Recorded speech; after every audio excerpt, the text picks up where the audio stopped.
I found for me, and I was very poor for people who don't know my story. I had a single mom who raised me up with my brother and sister knocking on doors selling Avon. So we were poor and we knew it, by the way. You hear people on TV and they say, "We were poor, but we didn't know it. There was so much love in our house." Okay, sorry, I ain't buying that story. I was poor and I knew it and Mm. I hated it, right? Mm. And so I really made a commitment that I would become rich.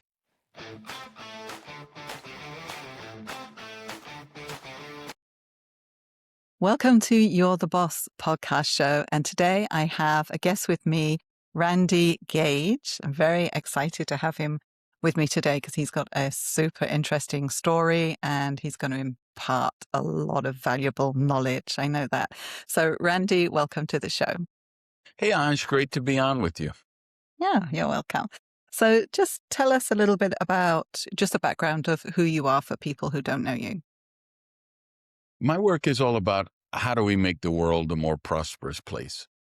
And I believe we do that by making individuals, by making us all more prosperous. There's no law we're going to pass that says everybody should be prosperous. There's no medicine we can give. It's a consciousness thing, right? We've got to elevate the consciousness of more people around the world who are aware they are meant to live lives of health, happiness, and prosperity. I love I've just been looking at that kind of anew for myself recently. So definitely I'm interested in talking about that. So can you give people guidance about what you mean by that, about consciousness and how that will affect their lives and what they should be doing? Yeah, maybe for everyone who might be watching or listening, on the homepage of my website, I have a free, it's not a book, it's a booklet, little brochure, 7 elements of an abundant life. And that's, if you go to randygage.com, it's right on the homepage. You can download it for free. But I believe, and that'll kind of set the foundation for anyone who wants to be healthier, happier, more prosperous. But it. I think the most misunderstood thing about prosperity is people think it's about money and Mm, only money. mm, I think there's actually 4 quadrants that make up for a successful, prosperous, abundant life. And money and material things are part of that equation, but they're in one of the quadrants. And mm. there's, you know, great. You got a Gulfstream jet. You can fly anywhere in the world. Wonderful. If you have nobody who wants to fly with you, what's the point of Yeah. yeah, what's the point of the jet? If you're making $25 million a year, you've got a net worth of $650 million. If you're 2 cheeseburgers away from a heart attack or stroke, you probably trade it all just to be healthy, right? We want the holistic part of prosperity. So holistic prosperity. So you mentioned the 4 quadrants. So the money is one of those quadrants. What are the other three? Yeah, well, the whole quadrant I'd call resources. Mm-hmm. And I think money, material things would be part of that. The next one would be health and wellness. Then it would be spiritually grounded. Your ego's not maniacal, out of control. You're not stressed out. You're not, you have mental harmony. And the fourth area I like to call significance, that Mm. there's purpose and meaning in your life. You reach a point, I found for me, and I was very poor for people who don't know my story. I had a single mom who raised me up with my brother and sister knocking on doors selling Avon. So we were poor and we knew it, by the way. You hear people on TV and they say, "We were poor, but we didn't know it. There was so much love in our house." Okay, sorry, I ain't buying that story. I was poor and I knew it and Mm. I hated it, right? Mm. And so I really made a commitment that I would become rich. Because at first, that's what you think. It's just Mm. about the money. Hey, when I have enough money, it'll solve all my problems. No, when you have enough money, it'll solve your money problems, but it's not going to solve the other ones. If you're an Create alcoholic, more. yeah, if you're blowing up your marriage, more money isn't going to prevent that. It's probably going to help you break it up quicker and bigger in worse ways, right? Because money's an accelerant to Mm. whatever we're doing. Mm. So it's always about the whole picture of that. And um, I just found that, okay, so then I learned how to make money. Then I learned how to make lots of money. And then I learned that there was something bigger than success, and it was significance. And you want to know, like, okay, after I'm gone, the world's going to be I altered the trajectory of the universe, even if it's only by 1 millimeter. The world is a little better because I was here. Yeah, that's And nice. that's where the charity, giving back, mentoring, doing this stuff that is significant Yeah, comes into play. yeah. Because I think for a lot of people, if they're starting a business, money can be one of the reasons you start a business. Obviously, you don't want to make a loss and whatever. You want to do what you can to make it successful. Would you agree that it can't be the central thing? Because as you say, once you make money, then what's the reason for you to carry on? Yeah, Simon Sinek, the guy who wrote the Ask Your Why book, he had a later one that I never read because I saw Ask Your Why, eat lunch last or leaders eat last or whatever. I thought his book was called The Infinite Game. I think it was maybe 2018 or 2015. Mm. I never read it Mm. because I thought, I'm sure it's. Then I don't know. Book kept coming back to me. People kept recommending it, so I went and read it, and I was gobsmacked when I read it. Here was the first guy I found that I had discovered anyway that challenged the Milton Friedman or whoever it was who said, the only purpose of a business is to make money for the shareholders. That's the only reason why it exists. Yeah. And Simon was the first to say, I would like to question that premise. Maybe Yeah. the purpose of that business is to do good, and then maybe making money will be an element of that. And of course, it's much deeper than that. It's a great book. I recommend it highly to anyone. Yeah. And that really I made me rethink what I thought was my mission or my vision. Interesting. Okay. Yeah, because I'm one of those people. I got the money thing out of the way. And I've really got the health thing out of the way. I'm 67 in a couple months, and my chronological age is getting younger, not older. My blood work is impeccable. I just did the whole head to toe MRI and the gallery blood test that tests, everything. And I'm in the ideal range of everything. That's good. And I've really got it going on with my mental mindset, my relationships. I feel like, wow, this is the best my life has ever worked in all this time I've been alive. And part of that change along the way was I adopted Simon's philosophy and I said, okay, so my mission is to make the world more prosperous. I don't think you do it through entitlement programs. I don't even think you do it through charity. And I give a lot of money to charity, huge amount. But I see charity as the bandage. Okay, this homeless person needs a home. This hungry person needs food. That's charity that we can do it. If you're able to do that, you want to do that. But you also say, well, how do we change the world so people aren't homeless It's or the people underlying aren't problem, hungry? right? The cause of it, and teach a man Yeah. to fish rather than fish for him. Yeah, and so it's about that, and so becoming the person who wants to do greater things. So when I did that, the money really was, I mean, I was wealthy anyway by that point, but I gotta say, 2025 was the greatest year of my life, right? I made more money than I'd ever made in a year, and I was thinking like, the horizon in front of me is a lot closer than the horizon behind me. Who's Yeah. gonna wanna keep hiring this, broken down old warhorse speaker to come in and speak at their conventions, or who's gonna want to keep buying books from me? And I'm telling you, it was and I've already booked more business for 2026 this year than I Congratulations. know I will make more than last year, and last year was Right. also the highest, growth of my investments as well, not just the money I earned as a speaker, author, business coach, but from the investments as well.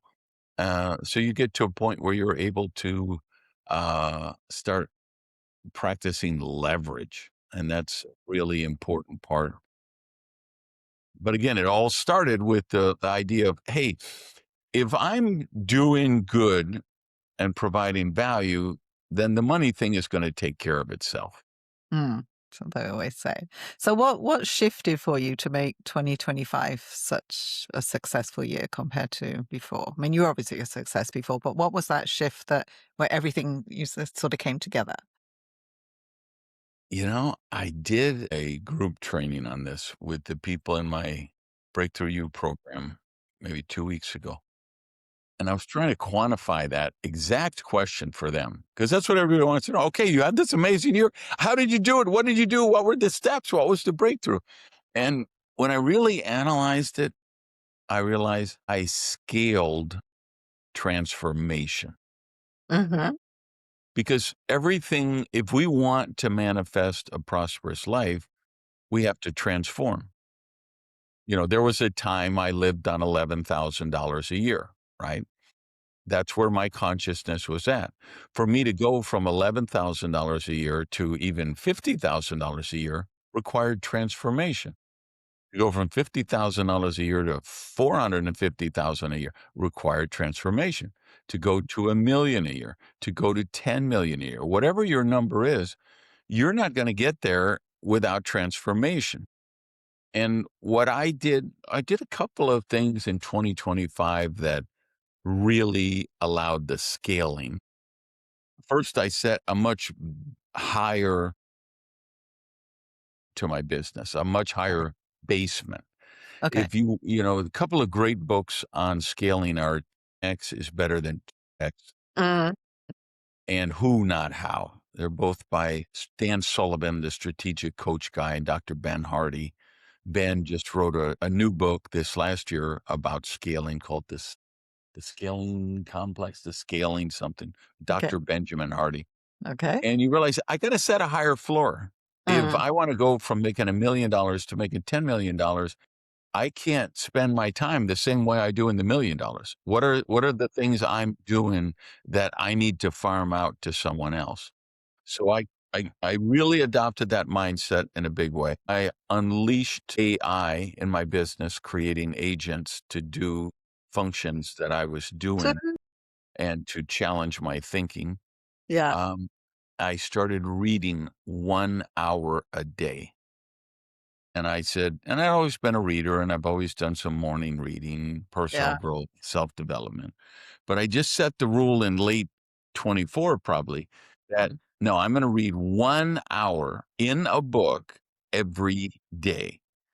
And whatever else podcast and other self development I do, that's going to be on top of the reading. So between the reading, the AI, changing the focus, hired a new assistant and said, listen, your job is to get me out of everything I shouldn't be doing and just let me work in my genius zone. My genius zone is working with entrepreneurs, helping them scale, whether it's writing books, podcasts, consulting with companies, but just helping the world be more prosperous. So when I come back from a speech, I need you to have the car fueled up and washed, food in the refrigerator, get me a cook who's going to come in here and make all my meals for the week, my housekeeper, just handle all that and let Right. me do my And work. just And then focus on the one thing. so I'm getting 10 times more done. I'm spending less time. And that gave me more time for just more studying, more reading, Mm, more with the people that I love, my recreation, playing softball. And so it's really instead of saying, okay, I'm going to scale this business from $2 million a year to $100 million. I scaled my transformation, and that scaled everything else. This all comes from your mindset as well, and as you mentioned, your consciousness, right? You've got to be open to these things. So, how do you raise your level of consciousness? What would you say to someone to do that? For me, it's mostly reading. I do watch podcasts. I do go to live seminars. I try to pick 2 events a year where I'm not a speaker there. I'm not on the faculty. I go there to sharpen my own saw, right? Like a couple of weeks from now, I'll be going to New Orleans. It'll be the annual convention of or not it's like the mid-year convention for the National Speakers Association. And I'll just work on honing my craft for that, right? So I do stuff like that, and you just find that the as you accelerate your consciousness, as you accelerate your learning, it opens up this voracious hunger to learn more, to have more, to become more that plays out in really wondrous ways. Yeah. And I think as well, when you're doing that, you're seeing other people doing it. So then it's, well, if they're doing it, I can do it. Right? You can see the evidence that it works. It sort of closes down any limiting beliefs, perhaps, that you have around that kind of thing. So I think I agree. Always, if I'm in a position where I'm feeling maybe I'm on the way down. Okay, let's look at some video that's going to bring me back up. And then, you'll read a book. About 2 weekends ago, I read a book that was about kind of like manifesting what you want, right? By just putting it out and saying what it is you want. And so the book said, right, do this and speak it out loud and say it with meaning. Say you really want to do it, right? You want it to happen. And then literally an hour later, something happened where it's like, wow, this works. So it's, yeah, I think just learning from others and reading books and keeping that perspective high, I think, of what you want to do and where you want to go. And every time you feel yourself maybe going down, you want to bring yourself back up and learn from someone and it's all about perspective, right? It's about perspective and And that mindset. environment, I just wrote the weekly lesson for the people in my Breakthrough You, which is my coaching, Yeah. mentoring, accelerator program. Okay. I wrote about that issue of our environment. Are we setting ourselves up to fail, or are we setting ourselves up to win, right? One of the reasons I started that's a program I've been doing off and on since 2005. And I started it to create my own mastermind, my own higher level of conscious Mm, mm, environment. Now, mhm. obviously, people come to it. They pay a lot of money at the high end, very little money at the beginning end. I have Yeah. 3 different levels, so people Okay. can come in wherever Wherever they works are. for them, Yeah. as long as they're committed to one thing: transformation. It doesn't matter. You come in at the lowest level, cheapest level, as long as you're committed to transform yourself. Then you will manifest more, create more. You will join a higher level of the program that allow you to manifest more, create more. And, I've just attracted some incredible, I mean, I've got kids in their 20s, early 20s, who have built companies with valuations of $200 million. I've got a kid who runs a social media based, I don't want to talk out of school, so I'm going to be careful how I say this, but he works with record companies for their artists, some of the biggest names in the planet. Right. And he's helping them with their social media presence, and now he's monetizing it for them. Right. So he did he did 23 billion views last year for his accounts for his clients. And now he's turning them into like TikTok stores and what's not, or, some of the other online shopping things. And he's using AI to do it, to help take some of their content and create more content with, because an AI agent can submit this and send it to so many more places. and they can do it a million times where a human could do it 10 times, right? Yeah. So he's just, have people doing really amazing stuff like that. And you can't be in a group like that and not have it rub off on you and Yeah. not, so we'll send messages back and forth to the group, well, you were laying around doing niche, so and so just did this, and he just sold his company for $48 million Wow. Okay. cash, a check, like here's $48 million, get the hell out of here. And so it creates this incredible incubator Mm, environment for yeah. transformation. And of course, everything follows that. Yeah. So, yeah, as I said, if you can see other people doing it, it kind of gets rid of any blocks that you have. Because you can say, well, right in front of my face, this person's done it. So it's possible, right? It's just whether you're there at that level to grow to achieve it for yourself. Yeah, and you can learn the bad stuff too, by the way. Mm, I work with a couple of billionaires, and one of them, he's no longer on this earth. So, but working with him, he's very, you'd know instantly who he was if I said his name, and you'd know you wouldn't know him actually, you'd know his companies, right? okay. You'd know the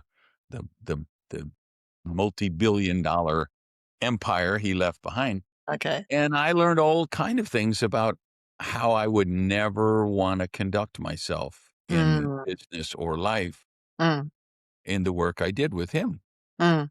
That, he was like I think it was Robert Ringer wrote a book that I read when I was probably in my 20s or 30s. And it was, winning through intimidation or something. And you arranged meetings for people and you made sure your desk was higher than them and you were looking down on them and you'd set up the environment this way. And then I don't know if it was that book, but I read it was that one of his or a similar one. And they were like, and when you're going to do a business deal with someone, find out when their child's birthday is and schedule your meeting on the day of their birthday to see if they'll, committed enough to skip their daughter's 8th birthday and meet you in Malaysia or whatever. And I'm like, God, I don't want that life. I don't want to make my living that way. Mm, So mm. you can learn, both sides of the coin. I think that's why knowing your values is so important there as well, because I read a book one time, I can't remember what it was called, but it was something about making profit like above all else. So it didn't matter about people in your company as long as you made a profit. And I was reading this book and I was like, no, that's not what I want. That's not how I want to run my business. So it's more a There's a business lot is of more that than just stuff. the money. Yeah, and there's just a lot of that stuff out there. A lot of gurus and pundits and $499 e-courses and $20,000 seminar weekends on that stuff that it's just, that's why I do the work I do. People need to see the Make it. other side of that. Yeah, you got some 20-year-old kid on Instagram with his Lambo, but if you meet him off the screen, you'd find, you know what? He's lamb broke. Okay. He put everything into leasing this Yeah. car that he doesn't own, that he can barely make the payments on, except he just keeps making more Instagram or TikTok or YouTube videos in his Lambo. And, or they rent the Lambo for the day, Mm, and mm, they don't mm. even own it. It's Yeah. like, okay, So I've it's all been to do through with that perception. phase. Yeah, like there was a time in my life when I first really got money, and I Right. mean money with a capital. Yeah. And I'm a fashion whore. So I had 20 custom bespoke suits. I love watches. I had like 250 watches. And I mean, Right. some of those were $80,000 a copy. And just enough. I love cars. So I had all this exotic cars down below. I bought 3 different versions of the same exact car, just different colors, so I could match my cars to my shoes when I went out to eat, you know? I spent money like a drunken sailor. Drunken sailors wore Prada sneakers and, Hublot watches. And I didn't, and I'm glad I did. I hope anyone watching who wants to do that is able to do that. And then I also hope you'll realize, okay, great.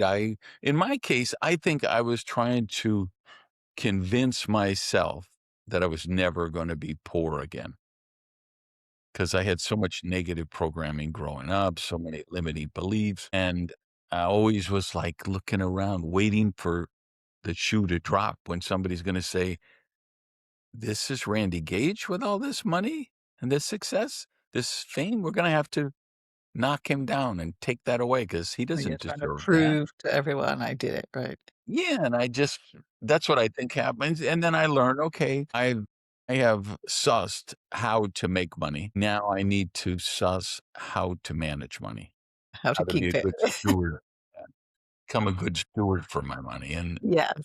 that's what I would also wish that's what my work is about with my programs and my books and stuff. So what would you say is the moment that, I suppose, turned it all around for you? What made you successful in the first place? Well, the driving force was always my childhood, growing up poor, not wanting to be poor. And so there's there's a lot of posts along the way, stages along the way, seminal moments. At 15 years old, I was in jail for armed robbery and burglary because I was so bitter and angry at the world and that those people had and I didn't have. And I thought I will just be a modern day Robin Hood and I will steal from the rich and give to the poor, which meant me. That was you. And that worked great until it didn't. And I realized, okay, there's not really a very good retirement plan with armed robbery. Right. And so I said, okay, I'm going to work hard, play by the rules, follow, all the cliches, do it the right way. And I was creating successes and then turning them into failures because I hadn't done the inner work and Ah, I okay. didn't believe I was worthy. I didn't believe I deserved success, health, happiness. Kind of all came to fruition when I was 30. A partner and I had started a restaurant, delivery, takeout pizza joint. And we didn't really have enough money to start it, so we had bootstrapped it and not paid the taxes while we were struggling. And then I sent a letter to the tax authorities and said, hey, I've got this business. I want to catch up. Can we create a payment plan? And I showed up one day at the place and there were two agents from the IRS there waiting for me. And they said, hey, you Mr. Gay. Yeah. We've got your letter here. We've calculated you owe $55,000 and we have to have it today or we're going to seize your restaurant. And I was like, I think I left my checkbook at home, whatever. So they did. They seized the restaurant and they auctioned it off. And it still left me, tens of thousands of dollars in debt. And I ended up selling my furniture, sleeping on the floor, eating Kraft macaroni and cheese when things got better. When it started, I was eating supermarket brand macaroni and cheese. I could literally buy That's way four up. boxes. Yeah, four boxes for $1 back in the day. So Okay. I could have a meal for 25 cents. Now, it's the most unhealthy meal and that literally was the whole meal was one box of mac and cheese. And I'd Okay. have one box for lunch and one box for dinner. Right. And you can imagine how great that was for my health, Mhm. my energy, and, all of that stuff.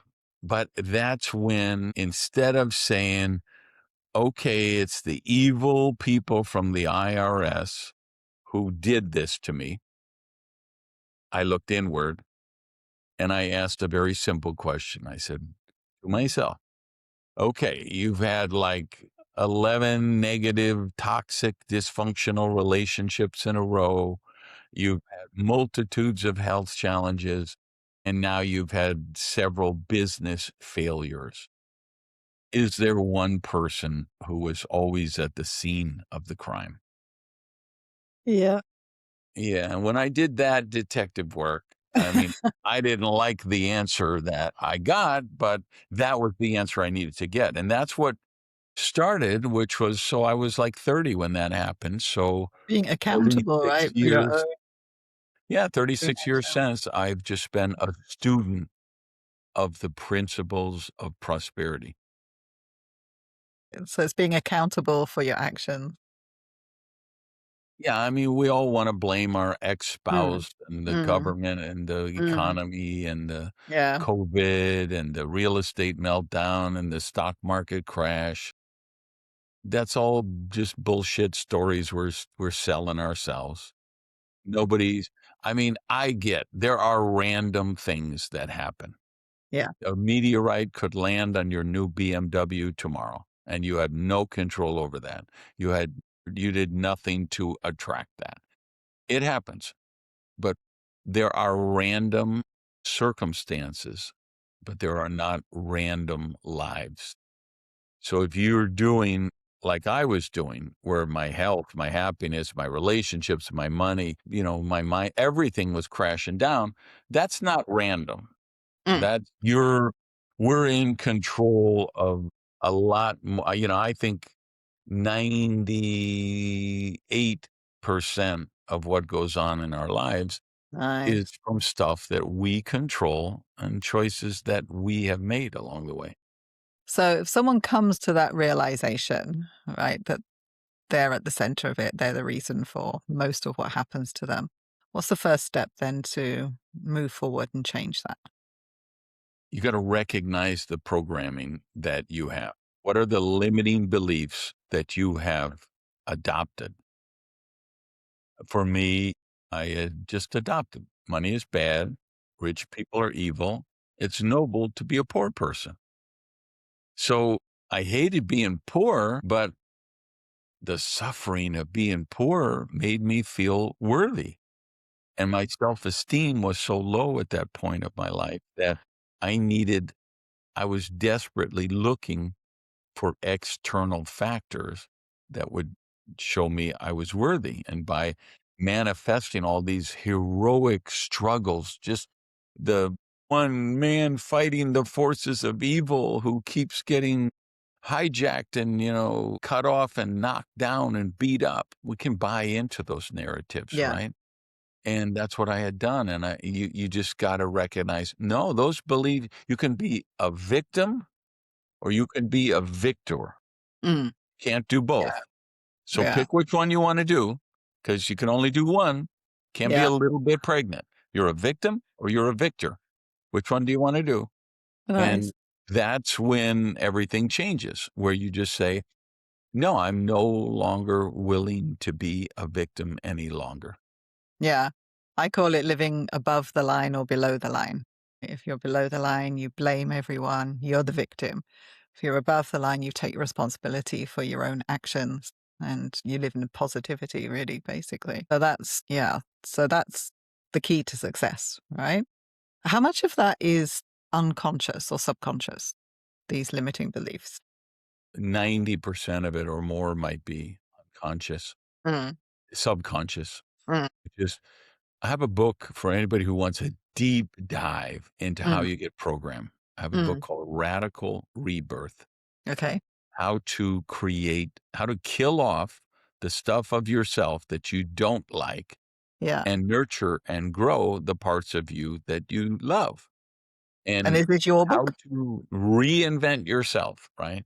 And I break it down into the 6 areas that I think are the most important in terms of belief, like marriage and relationships is one, God and religion is one, money and success is one, health and wellness is one. And then in each area, I break down here's the limiting beliefs that you've probably been infected by. Mm, And look at where do these beliefs come from? They come from the education system, which wants to tell you what to think instead of teaching you how to think. Comes from governments who need you to be dependent upon them. And it comes from organized religion who need you to need them. And then what I call the data sphere, social media, podcasts, movies, books. radio shows, anything, all of the mass culture communication Yeah. stuff. And I show people exactly where they got infected, how they got infected, because these limiting beliefs are usually anchored by the time you're 8 years old. Mm, mm. If your mother and father are fighting, if one is abusing the other, if one is cheating on the other, you have a core foundational belief about marriage and relationship. You're saying, Randy, are you saying I blew up my marriage when I was 35 because of something I learned at 8 years old? And I'm saying, yeah, that's exactly what I'm saying. It is. It's so critical to the development, right? What the things that you see when you're young and what you interpret of those.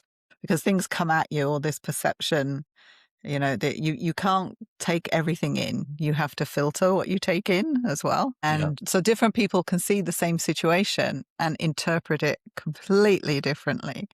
And I came across that today. We were looking at some scores for somebody had done a presentation, and they were looking at scores of how the participants had scored the speaker.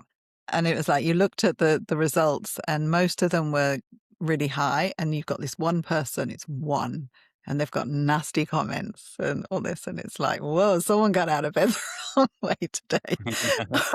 And then the question is, were they in the same room? How come everyone's giving 4s and 5s and this person's giving 1? But that's what they see, right? And that's their perception, and that's their way of looking at things that's different from someone that was in the same room as them. So, Yeah, we all bring our preconceived biases with us mm, to the table. And yeah, until you're willing to develop the self-awareness to elevate up to 30,000 feet yeah, and look down on yourself objectively, and pretty much almost nobody in the world can do that yeah, alone.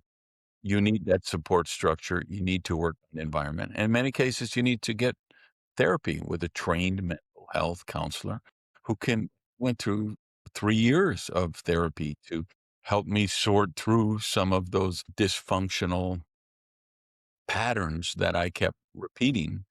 And it was all based on worthiness issues from I'm actually on the autism spectrum. okay, I'm old enough that when I was born, nobody even knew what that was. yep, Autism wasn't even a diagnosis till yep, 1985, I think. hmm, So my mother and my teachers and my counselor, they just were like, Randy is weird. He's just a weird kid. He doesn't, and they it's were trying special. all different things. They thought they sent me to speech therapy in elementary school because they thought I couldn't enunciate, right? So they'd say, "Well, he just looks down at the floor and he mumbles." And so they sent me to a speech therapist and they taught me how to enunciate. And they had me practice when the Beatles fight these battles with their paddles in a puddle and the puddles in a bottle and the bottles on a poodle and the poodle's eating noodles. This is what, right? Dr. Seuss stuff. You still remember it. But the problem wasn't that I didn't know how to move my jaw to enunciate a word. What nobody understood at that time was I was so frightened by the world and had such social anxiety that I couldn't look people in the eye. And of Yeah. course, I looked down at the floor. And of course, I mumbled because I didn't think I deserved to even be on the planet. And you have to get to those core foundational Mm, beliefs that mm, cause you to sap your yeah. health, your happiness, your prosperity.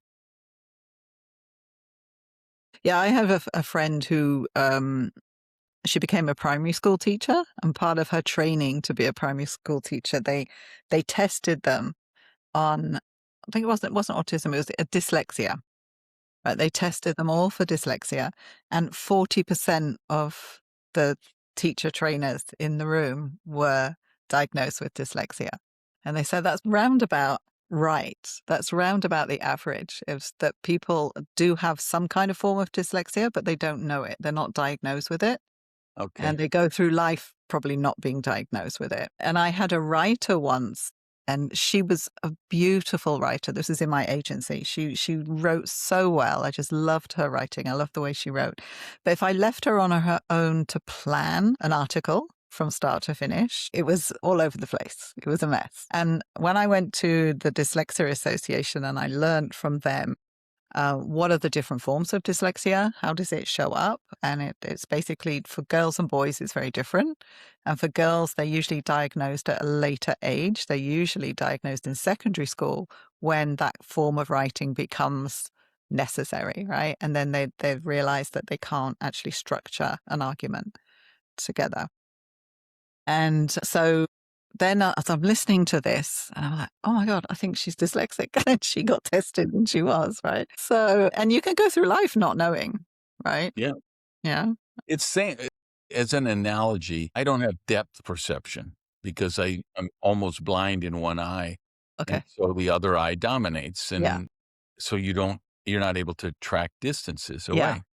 But if you don't know that that's not normal, you just Okay. assume it's normal. Yeah. So for me, I was 15 or 16 years old whenever you can apply for your learner's permit to drive. Okay. So Yeah. I go to the test and they have me look into a thing and there's a stop sign and a yield sign and a roundabout sign and this and that. And he said, which sign is closer to you? None of them. No, which one is closer? One is standing out from the other one. Which one is that?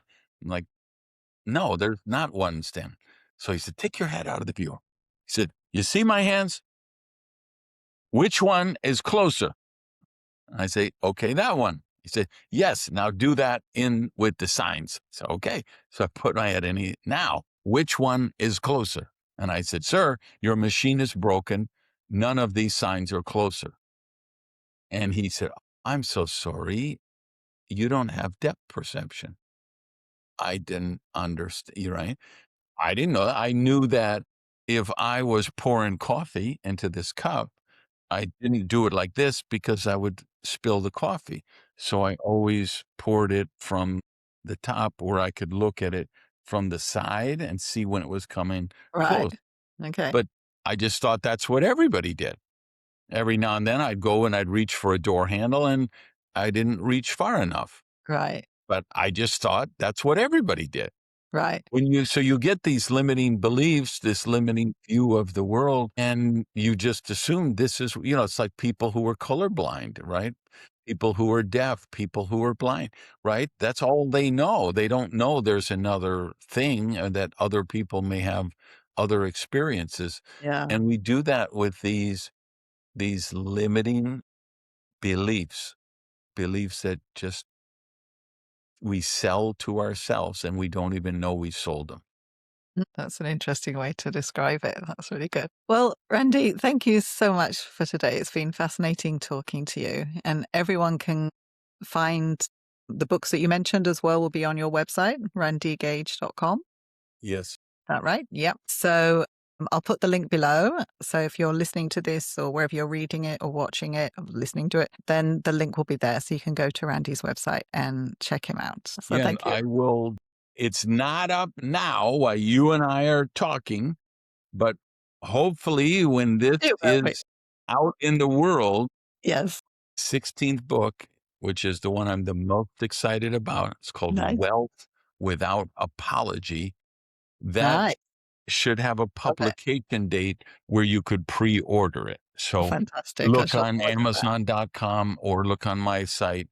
But if you Yeah. guys watching, and hopefully you'll be able to pre-order it then. Wealth Without Apology. And it digs into deep into some of these issues of The how limiting we get belief. these limiting beliefs and then how the world and the people around you can make you feel guilty Mm, for being healthy or happy or prosperous. And especially if you're all three, there's a lot of people who want to run rackets on you and a big lot of time. people who want you to apologize for that and feel guilty for that.